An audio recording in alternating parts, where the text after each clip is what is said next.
Hello everyone, it's been a little bit since I've made a video like this. I just needed some time to think of what content seemed to make the most sense. Um, I also got sick for a little bit and lost my voice. So those are the two things. But we did try a couple of unique YouTube videos. You can check those out. Let us know if you liked what you saw and want to see more of it, or if that is not a good direction to go. Let us know that too.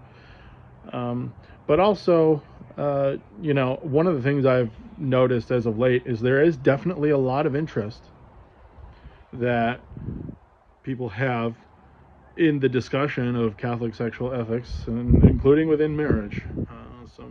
Some recent discussions that have taken place on X, formerly known as Twitter, have definitely played that out. And don't worry, I've had my eyes on all of it. So one thing I want to contribute to that discussion right now is this, and I won't name names or anything like that, but here's one thing I think is important. And it's actually a very important principle in marriage too. And it's actually a very important principle in relationships, so much so that it actually made it into the catechism of the Catholic Church.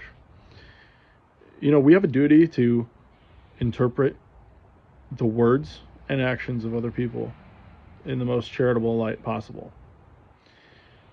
That's in the Catechism of the Catholic Church. That actually is St. Ignatius of Loyola said that. Another way to look at it, and maybe the better way to apply this to marriage is, if your spouse kind of, makes you upset in some way, it's best not to assume that they're trying to hurt you.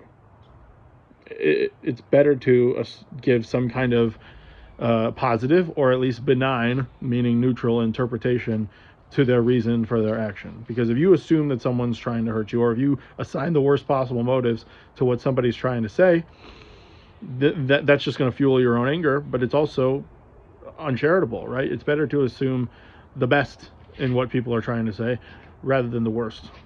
So that's one thing I kind of noticed that seemed to go a little bit awry. And at least one of the discussions I saw, maybe at some other point I'll get a little more particular and specific. But that is a principle to help both guide these discussions as well as your marriage, the principle of positive or benign interpretation.